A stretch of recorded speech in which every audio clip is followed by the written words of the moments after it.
5 sentence order mistakes that make you sound weird. Always I make mistakes. I love a lot my mother. The singer sang very beautifully my favorite song. The work very important that I have to do. At night, the dogs fight with my cats. All of these are understandable. All of these are common. And all of them sound weird to native speakers. Let's fix them one by one. First, always I make mistakes. In English, adverbs like always, usually, normally go between the subject and the main verb. If there is an auxiliary verb, the adverb goes after the first auxiliary. So we don't say, normally I go out at weekends. We say, I normally go out at weekends. Not, I always will love you, but I will always love you. Not, I have been always bad at singing, but I have always been bad at singing. I love a lot my mother. I love my mother a lot.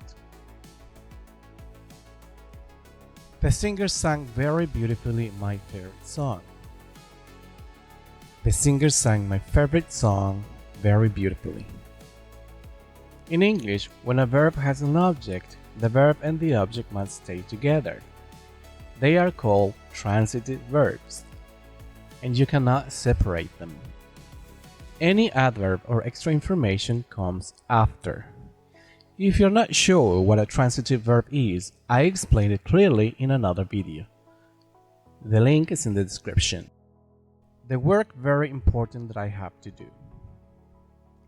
The very important work that I have to do.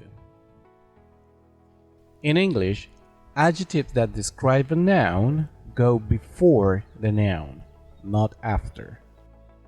Many languages place adjectives later. English doesn't. At night, the dogs fight with my cats. Dogs and my cats fight at night. There are 3 problems here. First, when we talk in general, we don't use the. Second, time information like when usually goes at the end, unless it is the main focus. And third, with my cats sound like an attachment, not a shared action. If both sides do the same action, they both belong in the subject. Dogs and my cats.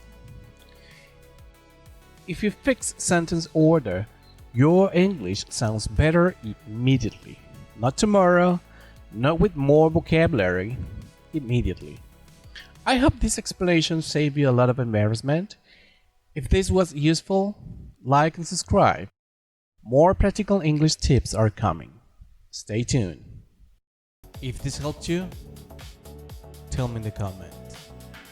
Have you ever said these same things in English before?